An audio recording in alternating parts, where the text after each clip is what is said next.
Bloomberg Audio Studios. Podcasts, radio, news.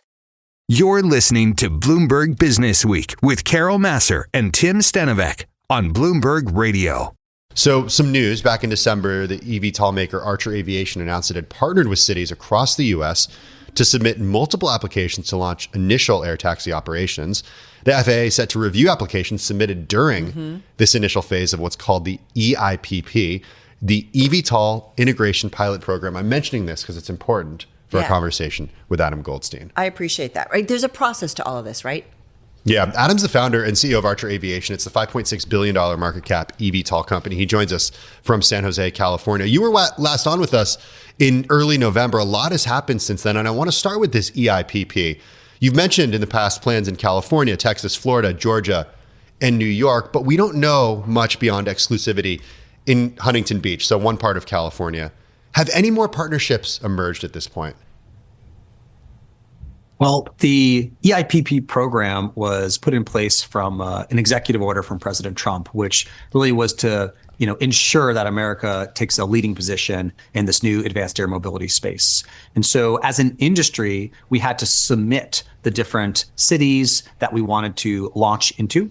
And those cities are being reviewed, and there's discussions being had now on where the ultimate launch will take place. It's expected that 5 cities will ultimately get named, and then ultimately we'll start flying later this year in the summer time period. So it's not that they're new partnerships, it's we all submitted as an industry for these individual cities, and we expect that to launch coming up here soon. Okay, can you talk about a little more about like partnerships that you're working on or the structure of them, what they look like, what the opportunities are? Sure. You should think about this as the industry's almost like Waymo moment, right? So we have to put these aircrafts in the air, get the local communities comfortable with them, prove that they're safe, prove that they're quiet, and really show that the technology is here and it's ready. That's really what this is all about. It's giving everybody comfort so we can have the community acceptance so we can really launch this thing forward. So of course, we're looking at some of the biggest cities that make sense, the New York cities, the Los Angeles, those type of cities, but also cities that are really leaned in that might have some, practical type of, a situation coming up. So for example, the Los Angeles 2028 Olympics, where Archer was named the exclusive air taxi partner, was really in our sights. And so we did that by partnering with Huntington as a way to really put us close to the area, allow us to start flying, get to know that environment, that airspace really, really well, start to set up all the infrastructure, and then ultimately scale as we get into and closer to the Olympics. All right, so let's talk a little bit about finances and money, because, we certainly like to do that kind of stuff. Talk to us. The operations are generating, from what we understand, little or no revenue. What would that mean from a cash burn point of view? Because that's certainly important in terms of viability. Yeah. So if you look at the whole industry, the industry, according to pretty much any analyst, is expected to be very, very big. I think Morgan Stanley is probably the most bullish. They had a multi-trillion-dollar valuation on the industry. Now, it's different than autos in the sense that there are only a few players. Like in aviation, you typically will have like a Boeing and an Airbus type of situation. So there's a couple leading companies in the eVTOL industry, and it's likely that there's only a few companies that ultimately end up getting to market and ultimately scale to some very, very large numbers. And my guess would be larger than any one individual automaker has been, excluding Tesla, which is more of a pure AI company in my view. So you have this kind of scenario here where it's all about surviving to get through certification and then scaling into a business that's economically attractive. So that's really the goal in the game that we're playing. So we have an aircraft we've built that's become very mature. We're taking it through the certification process and ultimately going to launch it. So how are we going to launch that? We start very slowly and methodically. That's what the eIPP is about. It's a slow, methodical launch. Very similar to what Waymo did, was a slow launch into these cities, gaining the acceptance.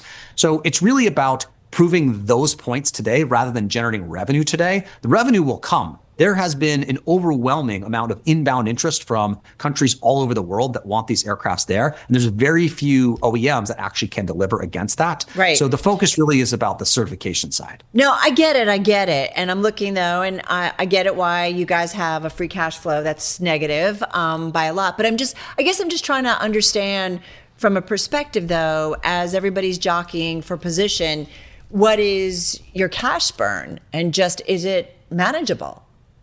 Sure. So Archer is in a fortunate position where, we finished the year with nearly $2 billion of cash on hand. And so I think the most in the industry, by a long shot. We also had lower burn than our competitors, but as we've been ramping up into, closer into the certification and production phase, that burn does go up as we're building materials.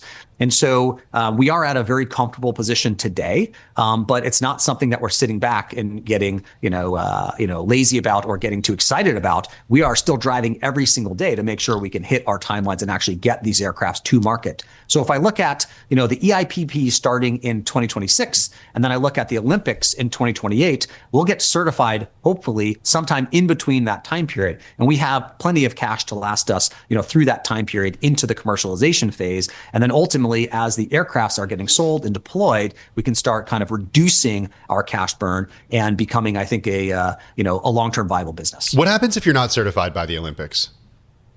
Well, we also do have an international strategy as well. And so we launched last year in Abu Dhabi. We have a great relationship with the UAE. Two of the sovereign wealth funds are investors in Archer. And so we have a secondary path that we're going through in certifying those aircrafts around. And so it gives us a sort of an alternate as well. But then there's the other side of the business, which is the defense business. And so we announced a partnership with Anduril. We've been working on new vertical lift aircraft with them designed for defense applications. This is the Omen autonomous air vehicle, right? The Omen is not the big aircraft that I was talking about. The Omen is a smaller drone project that Anduril has designed that we are providing the powertrain for.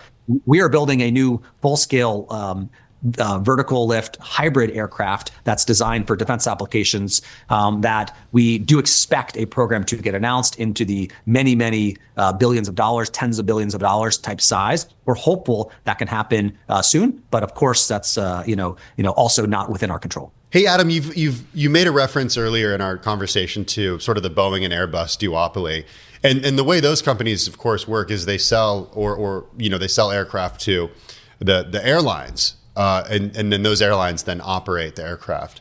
Are you going to be is Archer going to be operating the aircraft in addition to manufacturing the aircraft? Or when you say you're going to sell the aircraft, who do you sell that to? Yeah, we will focus primarily on the sales side of things for I'll call it, the early, or maybe even really for the first decade, the early years of this industry. And so I think you have to earn the right to operate, meaning that is going to be a very expensive journey to operate. And so by selling the aircraft, it enables us to put production through the factory, get the pricing down to something that's very affordable for us. And ultimately, over the long term, when autonomy comes, we can really then think about, considering, scaling our own internal airline. We will, of course, do things very small on the airlines side of things to begin with, learn that over time and grow that. So I really think it's all about sales. Now, the question that you asked is, who do we sell that to? So there's a couple different categories, but you can think about where vertical lift aircraft exist today, so helicopters, where they're used. Hospitals, tourism, VIP is one category. And then the new category that we're going to add is really the sort of helicopter airport transfer. So we've talked a lot about that. So think like a Manhattan to Newark or a San Jose to San Francisco. Sign me up. Maybe. Really? Yeah. Well, yeah. If this thing is approved. All right. I'll get in. There's really, if you think about it from a safety perspective, this is a significantly safer helicopter. That's the easiest way for you to think about that. And that's not an Adam statement or even an Archer statement. That's an FAA statement, right? We're certifying them at very high levels of safety. So, from a consumer perception perspective, if you were willing to take a helicopter, this is just a safer version of that. In fact, we'll be certifying at levels similar to the big commercial airliners. All right. So I have to first get ready to be willing to take a helicopter. Just before we let you go, the cost that you would get this to once it is certified per unit, what are you thinking? So our goal is to get the cost of the aircraft down to $2.5 million. We sell them. That's the target price. And when you do the math and translate that through to the end user cost where the operator can make money, you get down to prices that are similar to the high end of rideshare. So think like Uber Black. So that's really what we're targeting. And that can be achieved through volume, of course. And so that's not going to happen year one. That's going to take several years to get there. And so we think once you sort of get across the 500, 600, 700 aircraft units, you can get these aircrafts to something that becomes very affordable. It even looks cheaper than rideshare. share and ultimately can become a mass scaled product. So you're talking maybe like a ride from Midtown to LaGuardia that would cost maybe under $100? Similar to like a rideshare type of price. So if you think like Manhattan to JFK, Yeah. Uber Black, that probably costs you $150, $200. So somewhere around those type of prices. All right. Looking forward to it. Good stuff. Adam, stay in touch. We love getting the updates from you. Adam Goldstein, founder and CEO of Archer Aviation, joining us.